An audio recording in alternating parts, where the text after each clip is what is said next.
नमो तस्स भगवतो अरहतो सम्मा संबुद्धस्स।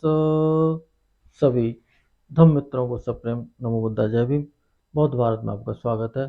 दीघ निकाय का सामान्य फल सूत्र जो चल रहा है उसमें पिछले वीडियो में प्रज्ञा के क्षेत्र की बात करी थी, प्रज्ञा की बात करी थी और रिद्धियाँ, दिव्य स्रोत, इन विषयों पर चर्चा की थी। अब उसी श्रृंखला में पांचवा है परचित ज्ञान। दूसरे के चित्त की जानकारी कैसे विषयों को हो जाती है। वह इस प्रकार एकाग्र शुद्ध चित्त को पाकर दूसरे के चित्त की बातों को जानने के लिए अपना चित्त लगाता है। वह दूसरे सत्वों के, दूसरे लोगों के चित्त को अपने चित्त से जान लेता है। राग सहित चित्त को राग सहित जान लेता है। वैराग्य सहित चित्त को वैराग्य सहित जान लेता है और द्वेष सहित चित्त को द्वेष सहित चित्त जान लेता है। द्वेष रहित चित्त को भी उसी तरह से जान लेता है। मोह सहित चित्त को भी जान लेता है, मोह रहित चित्त को भी जान लेता है। संकीर्ण चित्त और विक्षिप्त चित्त, उदार चित्त, अनुदार चित्त, सांसारिक साधारण चित्त और अलौकिक असाधारण चित्त, एकाग्र चित्त, न एकाग्र चित्त, विमुक्त चित्त, अविमुक्त चित्त, अमुक्त चित्त को वैसा ही जान लेता है जैसे जैसी दूसरे चित्त की अवस्था होती है, वो अपने चित्त से उसी की अवस्था को जान लेते हैं। जैसे महाराज स्त्री या पुरुष या लड़का या जवान अपने को सजा धजाकर दर्पण या शुद्ध निर्मल जल, स्वच्छ जल के पात्र में अपने मुख को देखते हुए अपने मुख के मैलेपन या स्वच्छता को ज्यों का त्यों जान ले, उसी तरह महाराज भिक्षु इस प्रकार एकाग्र शुद्ध चित्त से दूसरे चित्त को पाकर दूसरे के चित्त को अवस्था को जान ले। यह दूसरे सत्वों और दूसरे लोगों के चित्त, यह भी महाराज प्रत्यक्ष सामान्य फल होता है। पूर्व जन्मों का स्मरण। वह इस प्रकार एकाग्र चित्त को पाकर पूर्व जन्मों की बातों को स्मरण करने के लिए अपने चित्त को लगाता है। सो नाना पूर्व जन्मों की बातों को स्मरण करता है। जैसे एक जाति यानी कि एक जन्म, 2, 3, 4, 5, 10, 20, 30, 40, 50, 100, 1000, लाख, अनेक संवर्त, प्रलय कल्पों, अनेक विवर्त, सृष्टि कल्पों, अनेक संवर्त कल्पों को जानता है। मैं वहाँ था, इस नाम वाला, इस गोत्र वाला, इस रंग का, इस आहार को खाने वाला, इतनी आयु वाला। मैंने इस प्रकार से सुख और दुख का अनुभव किया। सो मैं वहाँ से मरकर वहाँ उत्पन्न हुआ, इस नाम वाला हुआ। सो वहाँ से मरकर यहाँ उत्पन्न हुआ। इस तरह आकार प्रकार के साथ अनेक जन्मों का स्मरण करता है।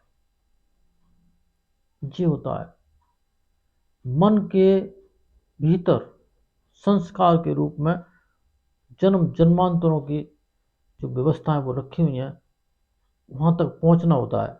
और वो तभी पहुँच पाते हैं जब चित्त शुद्ध होता है और संसार से डिस्कनेक्ट हो जाता है और भीतर ही भीतर अपना शोध करता है, तब वहाँ पहुँच जाता है। और वहाँ पहुँच करके ये सब उसको दिख जाता है। जैसे महाराज कोई पुरुष अपने गांव से दूसरे गांव को जावे, वह फिर भी उस गांव से अपने गांव लौट आवे, उसके मन में ऐसा हो, मैं अपने गांव से अमुक गांव गया, वहाँ ऐसे खड़ा रहा, ऐसे बैठा, ऐसे बोला, ऐसे चुप रहा।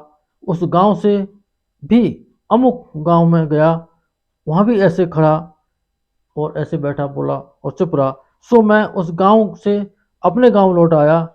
इसी तरह महाराज भिक्षु इस प्रकार एकाग्र चित्त से, शुद्ध चित्त से अनेक पूर्व जन्मों को जान लेता है। जैसे एक जन्म से लेकर हजारों जन्म तक जितनी जितनी क्षमता जिसके पास होती है उतने जान लेते हैं। मैं यहाँ था, इस नाम वाला था और वहाँ से मर करके इस नाम वाला हुआ। ऐसा आहार था, ऐसा प्रकार था। इस तरह से यह भी महाराज सामान्य प्रत्यक्ष फल होता है। जो श्रमण बन जाते हैं उनका ये एक जो फल है कि साधु बन के क्या मिला, और जब मेहनत करेंगे तो बहुत कुछ मिलने वाला है।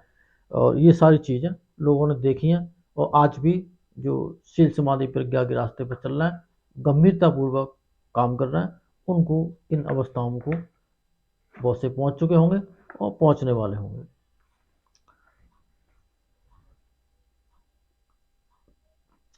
दिव्य चक्षु, इस पर चर्चा और करते हैं। वह इस प्रकार एकाग्र चित्त को पाकर प्राणियों के जन्म मरण के विषय में जानने के लिए अपने चित्त को लगाता है। वह शुद्ध और अलौकिक दिव्य चक्षु से मरते उत्पन्न होते हीन अवस्था में आए, अच्छी अवस्था में आए, अच्छे वर्ण रंग वाले, बुरे वर्ण वाले, अच्छी गति को प्राप्त, बुरी गति को प्राप्त, अपने अपने कर्म के अनुसार अवस्था को प्राप्त प्राणियों को जान लेता है। ये प्राणी शरीर से दुराचरण, वचन से दुराचरण और मन से दुराचरण करते हुए साधु पुरुषों की निंदा करते थे, मिथ्या दृष्टि रखते थे, बुरी धारणा के काम करते थे। अब वह मरने के बाद नरक और दुर्गति को प्राप्त हुए। और ये दूसरे जो प्राणी शरीर वचन और मन से सदाचार करते, साधुजनों की प्रशंसा करते, ठीक धारणा यानी कि सम्यक दृष्टि पर के वाले होते, सम्यक दृष्टि के अनुकूल आचरण करते, सो सब अच्छी गति और स्वर्ग को प्राप्त हुए हैं। इस तरह शुद्ध अलौकिक दिव्य चक्षु से जान लेता है।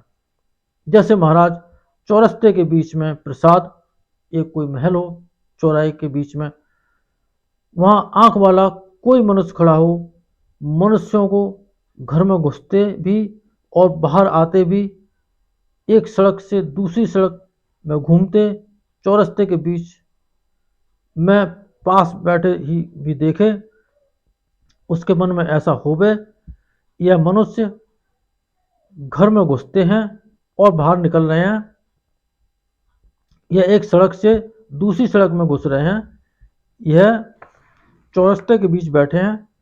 इसी तरह महाराज भिक्षु इस प्रकार एकाग्र चित्त को पाकर प्राणियों के जन्म मरण जान लेते हैं। वह दिव्य चक्षु से प्राणियों को मरते जीते देख लेते हैं, जान लेते हैं।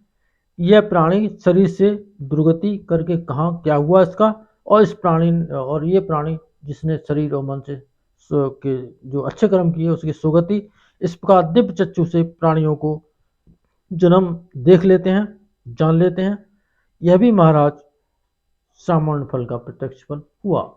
इन सत्य वचनों से आप सबका मंगल हो, भला हो, कल्याण हो, संसार के सारे प्राणी सुखी हों। साधु साधु साधु।